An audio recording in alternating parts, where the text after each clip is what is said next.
World War II was the most destructive conflict in human history. Between 70 and 85 million people perished. Soldiers died on battlefields stretching from the deserts of North Africa to the jungles of Burma, and civilians were slaughtered in cities from Rotterdam to Tokyo. But if we ask a simple question, what was the single most lethal weapon of the Second World War? The answer is not as obvious as it might seem. It wasn't the tank, the fighter plane, or even the atomic bomb. The true killer of World War II was something far more ordinary, yet terrifying in its sheer scale. Let's begin with the weapon most people think of first, the atomic bomb. In August 1945, the US dropped 2 bombs on Japan. Little Boy, dropped on Hiroshima, killed about 70,000 people instantly, with total deaths by year's end reaching 140,000. 3 days later, Fat Man destroyed Nagasaki, killing 40,000 instantly and around 70,000 overall. In just 2 strikes, nearly 250,000 lives were lost. Never before had a weapon delivered such concentrated destruction. The bombs forced Japan's surrender and introduced the world to nuclear warfare. But in the context of World War II as a whole, the atomic bomb was not the deadliest weapon. Its devastation, though horrific, was confined to 2 cities at the very end of the war. To find the most lethal weapon, we must turn to the weapons used every day on every front. That weapon was artillery. From small mortars to massive railway guns, artillery was the true god of war. Historians estimate that half or more of all combat deaths in World War II were caused by artillery. That means 20 to 25 million people killed or wounded. On the Eastern Front, artillery was used on a scale the world had never seen. Before Operation Bagration in June 1944, the Red Army deployed 7,000 guns and Katyusha rocket launchers in a single sector.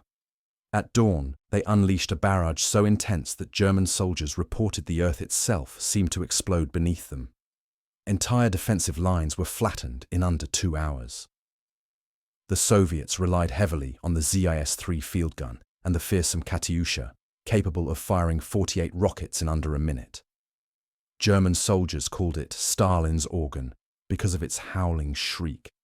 At Kursk in 1943, where nearly 6,000 tanks clashed, it was artillery that inflicted the heaviest losses on both sides. The Germans were no less reliant. Their 88mm gun was legendary, not only devastating Allied bombers in the skies, but also tearing through Soviet T-34s on the ground. The 150mm SFH-18 howitzer was the workhorse of their artillery divisions. Veterans from all nations later agreed. What they feared most wasn't tanks or planes. It was the incoming artillery shell. Death could come at random, without warning, from miles away. If artillery was the great killer from afar, the machine gun was the deadliest up close. The German MG42 and MG42 were infamous. The MG42 in particular, with its terrifying rate of 1,200 rounds per minute, was nicknamed Hitler's buzzsaw. Allied troops landing at Omaha Beach in June 1944 felt its full fury. Of the 2,400 American casualties suffered on D-Day's bloodiest beach, most were inflicted by German machine gun nests dug into the bluffs. In Italy, British units advancing through mountain passes often faced interlocking fields of MG42 fire that pinned them for hours. On the Eastern Front, advancing Soviet infantry frequently suffered catastrophic losses when caught in German machine gun crossfires. The Allies had their own. The British Bren gun was slower but reliable, praised for accuracy. The Americans wielded the Browning M1919, while in the Pacific, Japanese soldiers wielded the Type 92 heavy machine gun, which cut down waves of Marines on islands like Peleliu and Iwo Jima. Machine guns are estimated to have caused 8 to 10 million deaths in the war. They didn't dominate casualty figures like artillery, but they were the backbone of every defensive line, the ever-present threat in every assault. Then there was strategic bombing. Allied and Axis air forces targeted not only armies but entire cities. German raids in the Blitz killed around 40,000 British civilians in 1940 to 41. But the Allies returned the favour many times over. From 1942 onward, RAF Bomber Command and the US 8th Air Force reduced German cities to rubble. Hamburg's firestorm in July 1943 killed about 37,000 people in a single week. The destruction of Dresden in February 1945 killed around 25,000 people in just 2 nights. In total, Allied bombing killed 400,000 to 500,000 German civilians. Japan suffered even more. The firebombing of Tokyo on March 9, 1945, killed an estimated 100,000 civilians in one night, making it deadlier than either Hiroshima or Nagasaki. Across Japan, US raids killed over 300,000 civilians before the atomic bombs were dropped. Altogether, strategic bombing killed 1.2 to 1.5 million civilians.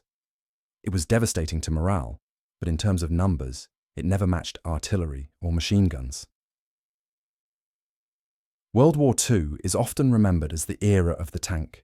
The Soviet T-34, the German Panther, the American Sherman, all became icons, but tanks were not the biggest killers.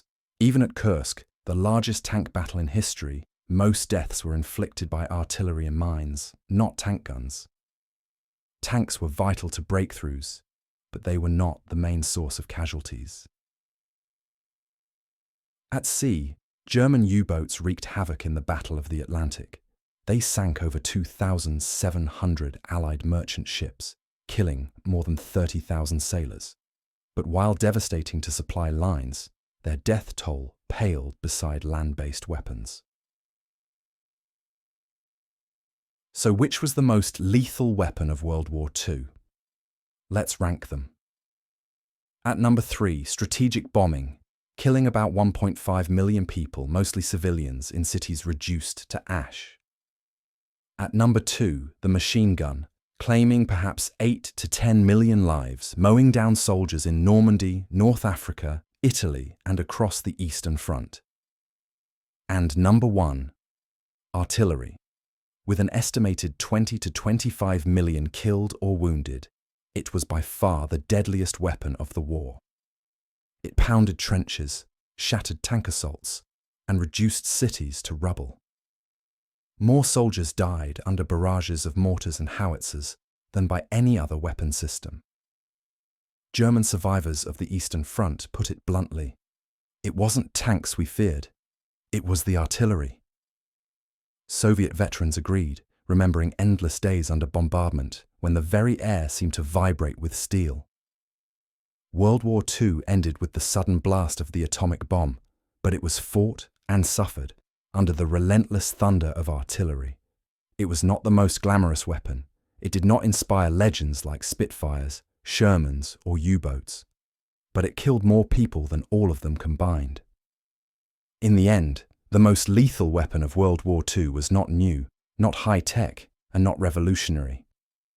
It was the same killer that had dominated battlefields for centuries, the artillery gun. And in the deadliest war humanity has ever known, it earned its grim title, the God of War. The Second World War was shaped by many weapons, but the one that killed the most was the one soldiers feared the most.